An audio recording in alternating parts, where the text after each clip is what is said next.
All right, let's just jump right in. Today's market, it was all about one thing, a massive oil shock. And man, it sent shockwaves through every single sector. Brent crude prices went through the roof, and it created this huge divide. You had the clear winners and the definite losers. The story here is pretty wild. So if you look at the big picture, the S&P 500, it really struggled to find its feet today. It slipped almost 0.4%.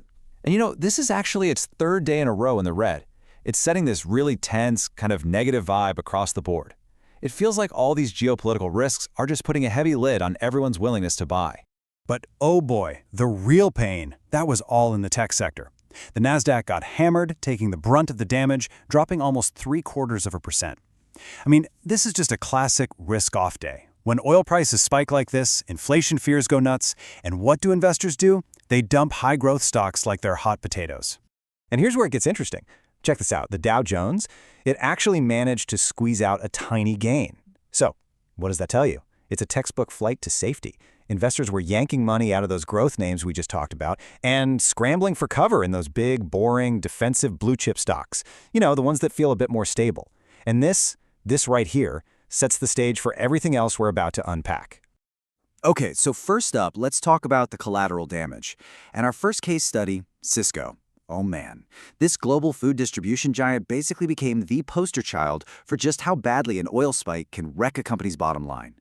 I mean, the stock didn't just drop, it absolutely plunged. It was just hammered by this wave of institutional selling.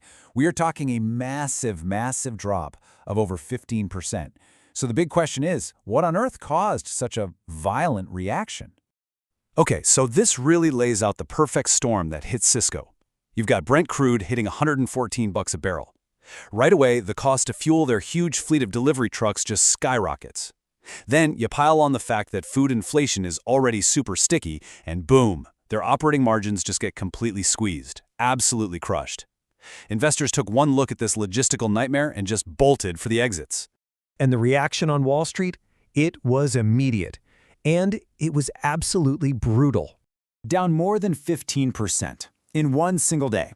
It's just a brutal reminder, you know? When oil spikes, it's the companies that are built on logistics. They feel the pain first, and they feel it the worst. No question. But here's the thing. Not everyone got crushed today. In fact, some companies actually thrived.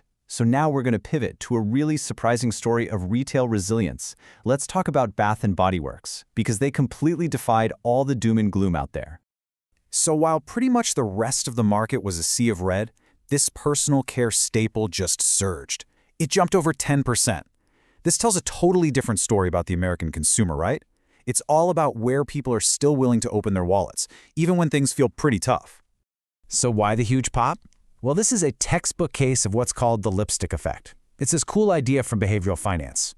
Basically, even when people's budgets for the big stuff, you know, cars, vacations, are getting crushed by inflation and gas prices, they still find a little cash to treat themselves to small, affordable luxuries. And the key here, the really crucial part, is that Bath & Body Works is still able to charge what it wants. Its pricing power is holding up incredibly well. And that little quirk of human behavior? Well, it translated directly into a huge move for the stock. A stunning gain of more than 10%. It just goes to show you there are still pockets of consumer strength out there. You just have to know where to look. All right, for our last deep dive today, let's follow the money. Where did the big institutional cash run to hide? In the middle of all this chaos, they were desperate for a safe harbor. And you know where they found it? Biotech. Yeah, United Therapeutics was one of the day's absolute top performers. It just skyrocketed, jumping over 12%. So what was it about this one biotech company that made it the perfect defensive play today? It all comes down to that rotation we talked about. The Nasdaq was getting sold off, right? So that money has to go somewhere. Investors were flooding into defensive sectors, and healthcare is always a classic choice. And why is that? Well, because the demand for their products, we're talking life-saving stuff here, it's inelastic. That's a fancy way of saying people need it no matter what the economy is doing. And the cherry on top, their business is almost totally insulated from the price of oil.